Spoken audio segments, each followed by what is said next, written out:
राम रावण के दामाद थे तो लड़ाई क्यों हुई, और सीता थी लक्ष्मण की बहन तो भौजाई कैसे हुई?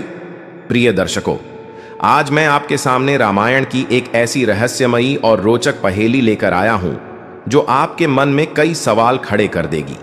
यह पहेली है, अगर राम रावण के दामाद थे तो फिर उनमें युद्ध क्यों हुआ, और अगर सीता लक्ष्मण की बहन थी तो वह उनकी भाभी कैसे बन गई? दोस्तों, यह सुनकर आपके दिमाग में उलझन हो रही होगी। आखिर राम रावण के दामाद कैसे बने? अगर दामाद थे तो ससुर और दामाद के बीच वैर क्यों हुआ? और दूसरी बात, अगर सीता लक्ष्मण की बहन थी तो वह भाभी कैसे बन गई?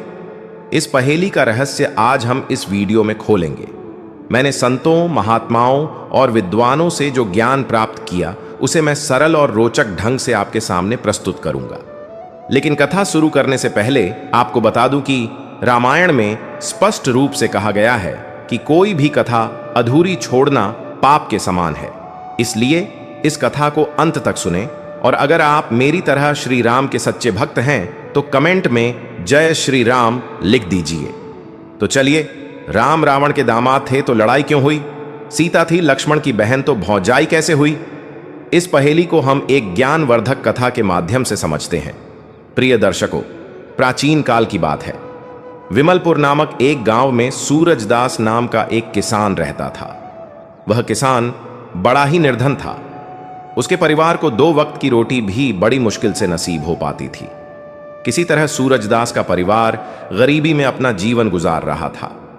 कुछ दिनों बाद सूरजदास के घर में एक पुत्र का जन्म हुआ। पुत्र को पाकर सूरजदास और उसकी पत्नी बहुत प्रसन्न हुए। उनकी खुशी का कोई ठिकाना न रहा, क्योंकि शादी के कई वर्षों बाद उनके आंगन में संतान की किलकारी गूंजी थी। जब आसपास के लोगों को पता चला कि सूरजदास के घर पुत्र का जन्म हुआ है तो पड़ोस के लोग और नाते रिश्तेदार सूरजदास की पत्नी को बधाई देने उसके घर आने लगे। सूरजदास के घर में जश्न का माहौल था। खूब खुशियां मनाई जा रही थीं। तभी एक सिद्ध महात्मा भिक्षा मांगने के लिए सूरजदास के द्वार पर आए और आवाज लगाने लगे, भिक्षाम देई। सूरजदास के घर में आज खुशी का दिन था। उसने जब साधु महाराज को द्वार पर खड़ा देखा तो वह घर से बाहर आया और बोला, हे महात्मा, आज आप बड़े शुभ अवसर पर मेरे घर पधारे हैं। कृपया अंदर चलिए, कुछ जलपान ग्रहण कीजिए और मेरे पुत्र को आशीर्वाद दीजिए। बहुत दिनों बाद मेरे घर में संतान ने जन्म लिया है। सूरजदास बार बार विनती करता रहा। महात्मा जी मना न कर सके और घर के अंदर आ गए। सूरजदास और उसकी पत्नी ने बड़े श्रद्धा भाव से महात्मा जी को भोजन कराया। भोजन के बाद सूरजदास बोला, हे गुरुदेव, यह मेरा पुत्र है। कृपया इसे ऐसा आशीर्वाद दीजिए कि इसके जीवन में कभी दुख तकलीफ ना आए।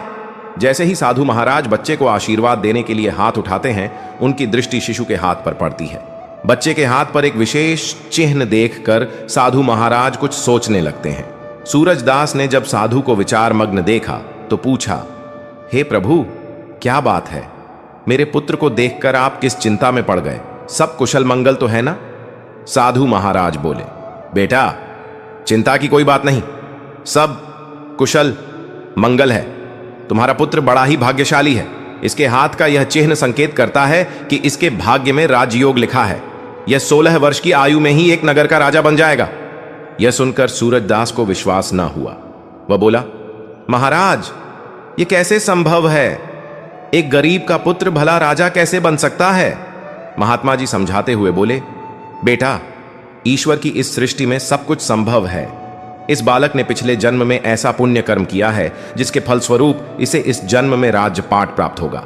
आगे समझाते हुए महात्मा जी बोले, जैसे ही तुम्हारा पुत्र 16 वर्ष का होगा, इस नगर के राजा की इकलौती पुत्री से इसका विवाह होगा। विवाह के बाद राजा की धन दौलत और गद्दी पर तुम्हारे पुत्र का अधिकार हो जाएगा।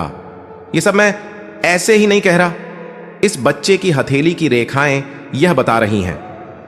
मित्रों, साधु महाराज की यह बात सुनकर सूरजदास और उसकी पत्नी को बड़ी खुशी हुई कि उनके घर में कोई साधारण संतान नहीं, बल्कि एक राजा ने जन्म लिया है। जब यह खबर नगरवासियों को पता चली कि सूरजदास का पुत्र एक दिन इस नगर का राजा बनेगा, तो दूर दूर से लोग उनके पुत्र के दर्शन के लिए आने लगे। इधर उस नगर का राजा, जिसकी पुत्री के साथ साधु ने विवाह की भविष्यवाणी की थी, वह शिकार खेलने जंगल गया। जंगल में उसकी दृष्टि एक हिरण पर पड़ी। हिरण देखकर राजा ने अपना घोड़ा उसके पीछे दौड़ाया। पीछा करते करते वह बहुत दूर निकल गया। उसके साथ के सैनिक भी पीछे छूट गए। काफी देर तक हिरण का पीछा करने के बाद भी वह शिकार न कर सका, क्योंकि घने जंगल में हिरण उसकी नजरों से ओझल हो गया। शिकार के पीछे लगे लगे राजा को बहुत देर हो चुकी थी। प्यास के मारे उसका गला सूखने लगा। पानी की तलाश में उसने चारों ओर नजर दौड़ाई, पर कोई जलस्रोत नजर न आया। आगे बढ़ते हुए उसे एक गांव दिखाई दिया। मित्रों, यह वही गांव था जहां सूरजदास के घर में पुत्र ने जन्म लिया था। गांव के नजदीक पहुंचते ही राजा को एक कुटिया नजर आई, जहां एक साधु ध्यान मग्न बैठे थे। राजा उनके पास गया, प्रणाम किया और बोला, हे महाराज, मुझे बहुत जोर की प्यास लगी है। यदि कुछ जल मिल जाए तो आपकी बड़ी कृपा होगी। साधु बोले, राजन, थोड़ा प्रतीक्षा करें, मैं आपके लिए जल लाता हूं। इतना कहकर साधु कुटिया के अंदर गए और जल से भरा लोटा लेकर आए। राजा ने जल पीकर अपनी प्यास बुझाई। जैसे ही वह चलने को हुआ, उसकी नजर उन लोगों पर पड़ी जो सूरजदास के पुत्र के दर्शन के लिए जा रहे थे। राजा ने साधु से पूछा, हे गुरुवर, इतने लोग एकत्र होकर कहां जा रहे हैं? साधु बोले, राजन, ये लोग उस किसान के घर जा रहे हैं जहां हाल ही में एक पुत्र का जन्म हुआ है। राजा ने पूछा, महात्मा जी, उस बच्चे में ऐसी क्या विशेषता है कि सभी उसके दर्शन को जा रहे हैं? साधु बोले, राजन, उस बच्चे के हाथ पर एक नीला निशान है जो संकेत देता है कि वह इस राज्य का राजा बनेगा। यह सुनकर राजा बोला, महात्मा जी, यह सब झूठी बातें हैं, ऐसा कभी नहीं हो सकता। मैं इस राज्य का राजा हूं, भला मैं एक गरीब किसान के पुत्र को अपने राज्य का राजा क्यों बनाऊंगा? साधु बोले, राजन, कोई इंसान न तो किसी को राजा बना सकता है, न रंक। बनाने और बिगाड़ने वाला तो कोई और है। रही बात उस किसान के पुत्र की, तो मैं आपको बता दूं कि 16 वर्ष बाद उसका विवाह आपकी इकलौती पुत्री से होगा। विवाह के बाद वह इस नगर का राजा बन जाएगा। राजा ने कहा, महात्मा जी, कौन पुत्री? मेरे तो कोई संतान ही नहीं, फिर आपकी भविष्यवाणी कैसे सच हो सकती है? साधु बोले, राजन, 1 वर्ष बाद आपकी रानी की कोख से एक कन्या जन्म लेगी।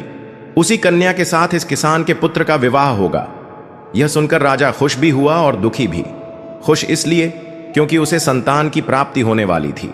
दुखी इसलिए क्योंकि उसकी पुत्री का विवाह एक गरीब किसान के पुत्र से होने की बात उसे स्वीकार न थी। राजा मन ही मन सोचने लगा, एक साधारण किसान का पुत्र मेरा दामाद कैसे बन सकता है? मैं ऐसा कदापि नहीं होने दूंगा।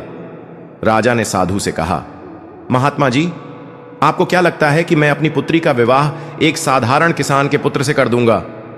साधु बोले, राजन, जो भाग्य में लिखा है उसे कोई नहीं मिटा सकता। विधाता का लिखा पत्थर की लकीर है। राजा को अपनी शक्ति पर बड़ा घमंड था। वह बोला, महात्मा जी, चाहे कुछ भी हो, मैं अपनी पुत्री का विवाह उस 2 कौड़ी के किसान के पुत्र से नहीं होने दूंगा। मैं विधाता के लिखे को भी मिटा दूंगा। साधु मुस्कुराए और बोले, राजन, मैं यही हूं, आप भी यही हैं। समय आने पर देखते हैं कि क्या होता है। राजा ने कहा, ठीक है महात्मा जी, समय आने दो, फिर देखना। इतना कहकर राजा साधु को प्रणाम कर अपने घोड़े पर सवार होकर महल को चल दिया। महल पहुंचकर राजा सोचने लगा, ऐसा क्या करूं कि सांप भी मर जाए और लाठी भी न टूटे। मुझे ऐसी स्थिति ही नहीं आने देनी चाहिए कि अपनी पुत्री का विवाह उस किसान के पुत्र से करना पड़े। पूरी रात सोचने के बाद उसे एक युक्ति सूझी। अगले दिन राजा ने ब्राह्मण का वेश धारण किया और विमलपुर गांव में गया। गांव वालों से पूछकर सूरजदास के घर का पता लिया। घर पहुंचकर उसने आवाज लगाई, कोई है? हमें कुछ दान दो, हम भूखे ब्राह्मण हैं। सूरजदास बाहर आया, ब्राह्मण को प्रणाम किया और बोला, हे महाराज, मैं आपकी क्या सेवा कर सकता हूं? ब्राह्मण बने राजा ने कहा, हमें कुछ दान दे दो, हम दूर से आए हैं। फिर बोला, मैं भाग्य भी देखता हूं। मुझे लगता है कि तुम्हारे घर में एक पुत्र है जिसके दाएं हाथ में नीला निशान है। सूरजदास बोला, हाँ बाबा। ब्राह्मण ने कहा, हम सब जानते हैं, अपने पुत्र को हमें दिखाओ। सूरजदास अपने पुत्र को लाकर ब्राह्मण को दिखाने लगा। ब्राह्मण बोला, यदि यह पुत्र तुम्हारे पास रहेगा तो 16 वर्ष बाद इसकी मृत्यु हो जाएगी। यदि तुम इसे किसी को दान कर दो तो 16 वर्ष बाद यह तुम्हें लौट आएगा। यह सुनकर सूरजदास रोने लगा और बोला, बाबा, हम अपने बच्चे को अपने से अलग नहीं कर सकते। ब्राह्मण बोला, यदि तुम इसे किसी और को नहीं देना चाहते तो मुझे दे दो, 16 वर्ष बाद मैं इसे लौटा दूंगा। राजा ने आगे समझाया, भाई, मैं तुम्हारा बच्चा हमेशा के लिए थोड़े मांग रहा हूं, जब तक यह 16 वर्ष का ना हो तब तक के लिए मांग रहा हूं, इसमें ही इसके जीवन की रक्षा है। सूरजदास को राजा की बातों में सच्चाई नजर आई। वह अपनी पत्नी के पास गया और बोला, भाग्यवान, हमारे द्वार पर एक दयालु ब्राह्मण आए हैं। वे कहते हैं कि यदि यह बच्चा हमारे पास रहेगा तो 16 वर्ष बाद इसकी मृत्यु हो जाएगी। पत्नी पहले मना करती है, पर जब सूरजदास बताता है कि ब्राह्मण बच्चे को केवल कुछ वर्षों के लिए लेना चाहते हैं तो वह भी सहमत हो जाती है। दोनों अपने पुत्र को लेकर बाहर आए और ब्राह्मण को देते हुए बोले, हे ब्राह्मण देव, हम अपना बच्चा आपको दे देंगे, पर एक शर्त है। ब्राह्मण ने पूछा, क्या शर्त है? सूरजदास की पत्नी बोली, जब मेरा बेटा 16 वर्ष का हो जाए तो आपको इसे वापस करना होगा। राजा बोला, मुझे तुम्हारी सभी शर्तें मंजूर हैं, अब अपना बच्चा मुझे सौंप दो। इस प्रकार सूरजदास दंपति ने अपने नवजात शिशु को ब्राह्मण बने राजा को सौंप दिया। राजा खुशी खुशी बच्चे को लेकर चल दिया। वह एक नदी किनारे पहुंचा और सोचा, मैं इस बच्चे का गला दबाकर इसका काम तमाम कर दूं, फिर इसकी लाश को नदी में बहा दूं। पर बच्चे का मासूम चेहरा देखकर राजा का मन बदल गया। वह सोचने लगा, इस मासूम की हत्या का पाप क्यों लूं? इसके लिए मुझे नरक में भी जगह न मिलेगी। काफी सोचकर राजा ने निर्णय लिया कि वह बच्चे को एक लकड़ी के संदूक में बंद करके नदी में बहा देगा। उसने ऐसा संदूक तैयार किया जिसमें बच्चे को सांस मिलती रहे और वह डूबे नहीं। बच्चे को संदूक में रखकर उसने नदी में बहा दिया और अपने महल को लौट गया। राजा सोच रहा था कि संदूक गहरी नदी में डूब जाएगा और बच्चे की मृत्यु हो जाएगी। पर मित्रों, वह संदूक बहता हुआ एक अन्य नगर के किनारे जा पहुंचा। उस नगर का एक धनवान सेठ, जिसका नाम वैभव दास था, रोज सुबह नदी में स्नान करने आता था। उस दिन उसने नदी में बहता संदूक देखा। संदूक खोलकर देखा तो उसमें एक नवजात शिशु बड़े आराम से लेटा था। वैभव दास ने बच्चे को सीने से लगाया और सोचा, मैं रोज गंगा स्नान करता हूं, मां गंगा ने मुझे यह बच्चा भेंट किया है। वह बच्चे को लेकर अपनी पत्नी के पास गया और सारा घटनाक्रम बताया। सेठानी ने मां गंगा को धन्यवाद दिया और बच्चे को दुलारने लगी। वैभव दास और उनकी पत्नी ने उस बच्चे का खूब लाड़ प्यार से पालन पोषण किया, उसे पढ़ाया लिखाया और योग्य बनाया। इस तरह 16 वर्ष बीत गए और वह बच्चा अब एक युवा बन चुका था। एक दिन वह युवा अपने मित्रों के साथ खेल रहा था। तभी उस नगर के राजा की सवारी निकली। उसी समय एक छोटा बच्चा काफिले के सामने आ गया। वैभव दास के पुत्र ने उसे देखा और तेजी से दौड़कर उस मासूम को बचा लिया। मित्रों, जिस राजा का काफिला था वह वही राजा था जिसने सूरजदास के पुत्र को नदी में बहाया था। राजा की नजर उस युवा के हाथ के नीले निशान पर पड़ी। वह समझ गया कि यह वही लड़का है। उसने काफिले को रुकवाया और सैनिकों से बोला, उस लड़के को पकड़ कर लाओ, मैं उसकी बहादुरी के लिए उसे इनाम दूंगा। सैनिक वैभव दास के पुत्र को राजा के सामने ले आए। युवा ने प्रणाम किया और पूछा, आप कौन हैं और मुझे क्यों बुलाया? राजा बोला, बेटा, मैं पड़ोस के राज्य का राजा हूं। तुम्हारी बहादुरी के लिए मैं तुम्हें पुरस्कार देना चाहता हूं। पहले कुछ सवाल पूछना चाहता हूं। तुम्हारा गांव कौन सा है? तुम्हारे माता पिता कौन हैं? और तुम्हारे हाथ का यह नीला निशान क्या है? युवा बोला, हे राजन, मैं पड़ोस के गांव में रहता हूं। मेरे पिता वैभव दास एक धनवान सेठ हैं। यह निशान बचपन से मेरे हाथ पर है। आप यह सब क्यों पूछ रहे हैं? राजा ने कहा, बस ऐसे ही। मैं तुम्हारे माता पिता से मिलना चाहता हूं, क्या तुम मुझे अपने घर ले चलोगे? युवा बोला, क्यों नहीं राजन, यह हमारा सौभाग्य होगा। राजा वैभवदास के घर गया। वैभवदास ने पूछा, महाराज आप किस प्रयोजन से आए हैं? राजा बोला, सेठ जी, मैं आपके पुत्र की बहादुरी का कायल हूं। आज इसने एक मासूम की जान बचाई। वैभवदास का सीना गर्व से चौड़ा हो गया। वह बोला, हां महाराज, मेरा बेटा बचपन से बहादुर है। जब से यह हमें मिला, हमारे घर में बरकत है। राजा ने पूछा, मिलने से आपका क्या मतलब? वैभवदास बोला, महाराज, यह मेरा असली बेटा नहीं, यह मुझे नदी किनारे एक संदूक में मिला था। यह सुनकर राजा चिंता में पड़ गया। उसने कहा, सेठ जी, मुझे अपनी पुत्री की सुरक्षा के लिए ऐसे बहादुर युवकों की जरूरत है। यदि आप आज्ञा दें तो मैं इसे अपने यहां नौकरी पर रखना चाहता हूं। वैभवदास सहमत हो गया। राजा ने एक चिट्ठी लिखी, लिफाफे में बंद किया, उस पर अपनी मोहर लगाई और युवा से बोला, बेटा, मैं किसी काम से दूसरे राज्य जा रहा हूं। तुम यह चिट्ठी लेकर मेरे महल जाओ। रानी इसे पढ़कर तुम्हें नौकरी दे देगी। राजा अपने काफिले के साथ आगे बढ़ गया। वैभवदास का पुत्र राजा के नगर की ओर चल पड़ा। रास्ते में वह एक घने जंगल में भटक गया और डाकुओं के अड्डे पर पहुंच गया। वहां उसे एक झोपड़ी नजर आई। उसने सोचा, रात यहीं बिताता हूं। झोपड़ी के अंदर सीढ़ियां थीं जो एक आलीशान महल की ओर जाती थीं।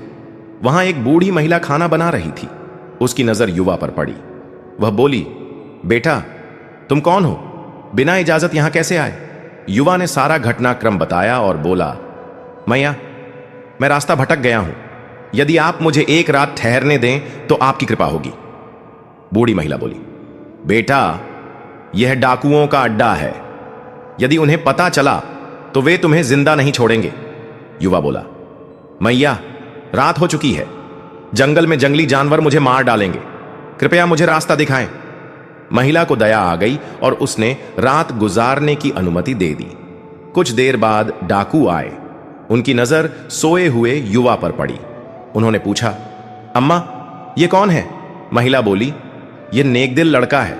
नौकरी की तलाश में राजा का पैगाम लेकर जा रहा है। यह रास्ता भटक कर यहां आ गया। एक डाकू बोला, मैं इसकी तलाशी लेता हूं। तलाशी में उसे राजा की चिट्ठी मिली। चिट्ठी पढ़कर वह बोला, छी, हमारा राजा कितना नीच है। बूढ़ी महिला ने पूछा, बेटा, चिट्ठी में क्या लिखा है? डाकू बोला, अम्मा, चिट्ठी में लिखा है कि रानी, जैसे ही यह लड़का तुम्हारे पास पहुंचे, इसे मारकर कहीं दूर फेंक दो। यह काम मेरे आने से पहले हो जाना चाहिए। यह सुनकर बूढ़ी महिला ने कहा, कितना दुष्ट राजा है। उसने डाकुओं से कहा, इस चिट्ठी को बदल दो।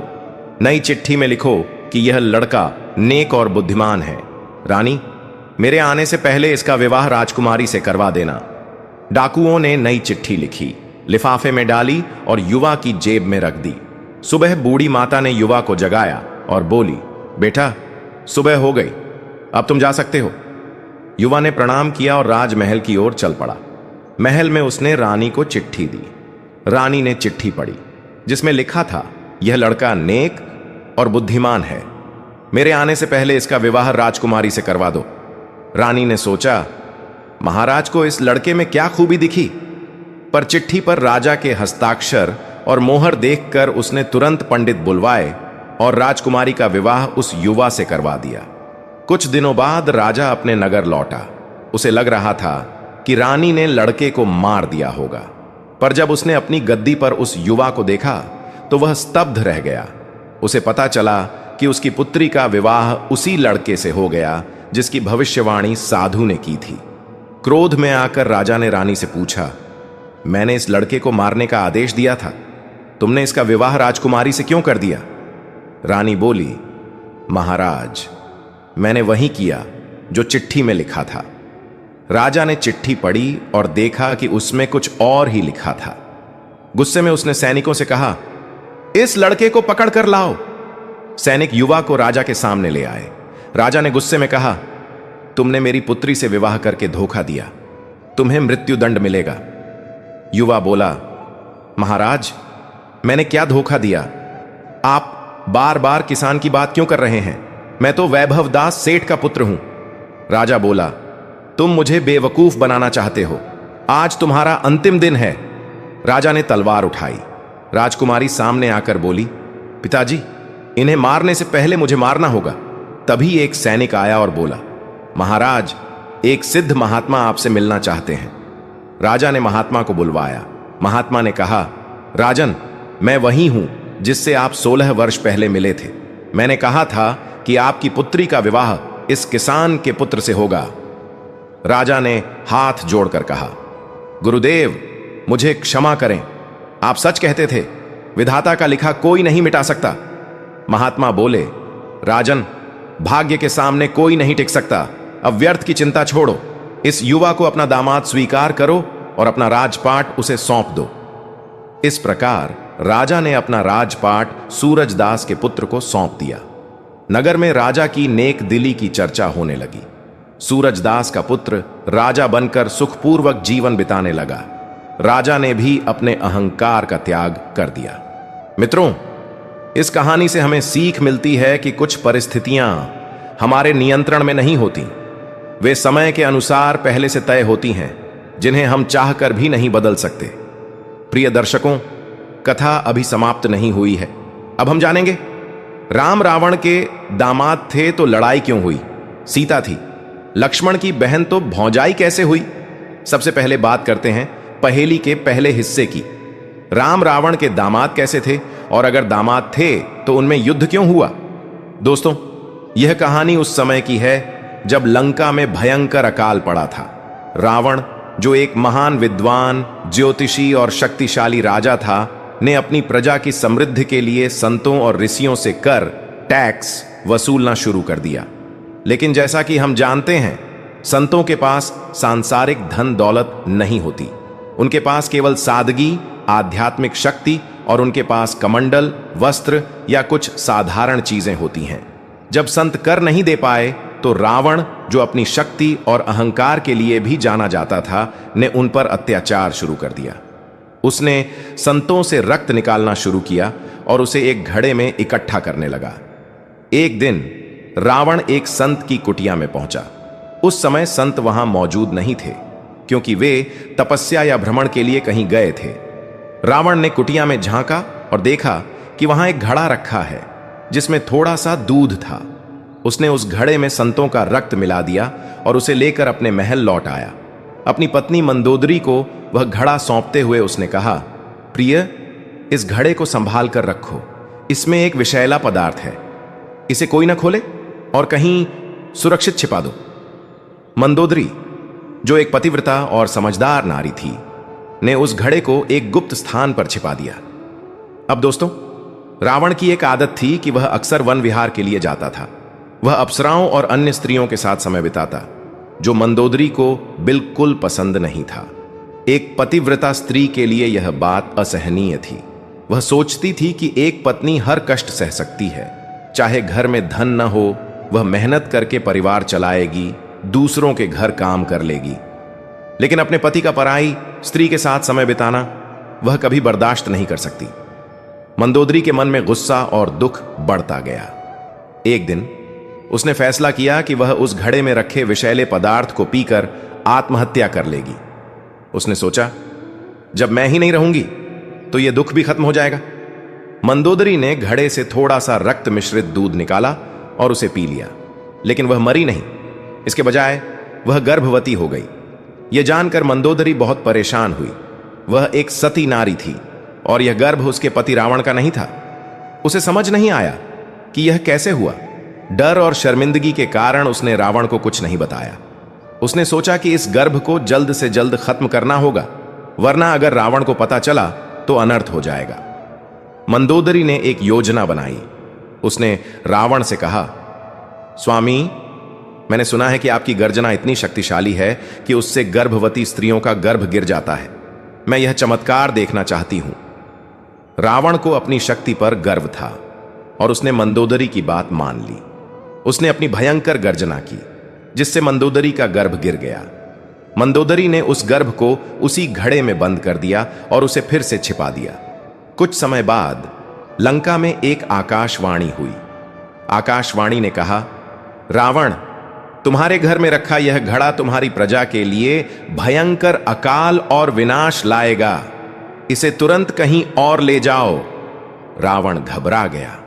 उसे नहीं पता था कि घड़े में अब रक्त और दूध की जगह मंदोदरी का गर्भपात बंद है। उसने सोचा कि यह घड़ा मिथिला के राजा जनक के राज्य में गाड़ देना चाहिए, क्योंकि जनक का राज्य धन धान्य से परिपूर्ण था। रावण ने घड़ा लिया और उसे जनक के राज्य में गुप्त रूप से गाड़ दिया। उधर जनक के राज्य में कुछ समय बाद भयंकर अकाल पड़ गया। पेड़ पौधे सूख गए, नदियां सूखने लगीं और प्रजा त्राही त्राही करने लगी। राजा जनक बहुत दुखी हुए। उन्होंने अपने कुलगुरु, पुरोहितों और ब्राह्मणों को बुलाया और पूछा, हमारे राज्य में यह संकट क्यों आया? पहले तो हमारा राज्य हरा भरा था, प्रजा सुखी थी, लेकिन अब सब कुछ सूख रहा है। इसका कारण बताएं। विद्वानों ने कहा, महाराज, आपको भूमि यज्ञ करना होगा।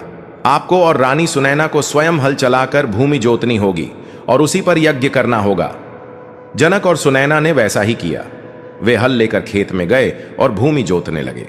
जोतते समय उनका हल एक घड़े से टकराया। जब घड़ा खोला गया तो उसमें एक सुंदर हंसती हुई कन्या थी। जनक और सुनैना उसे देखकर बहुत खुश हुए। उन्होंने उसे अपनी पुत्री के रूप में स्वीकार किया और उसका नाम सीता रखा, क्योंकि वह हल की नोक से निकली थी और धरती माता की गोद से प्रकट हुई थी। यज्ञ के बाद मिथिला में बारिश शुरू हुई और कुछ ही समय में राज्य फिर से हरा भरा हो गया। प्रजा खुशहाल हो गई और सब कुछ सामान्य होने लग।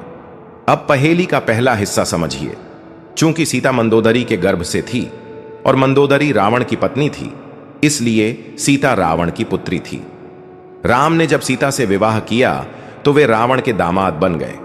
लेकिन युद्ध क्यों हुआ? दोस्तों, रावण एक प्रकांड ज्योतिषी था।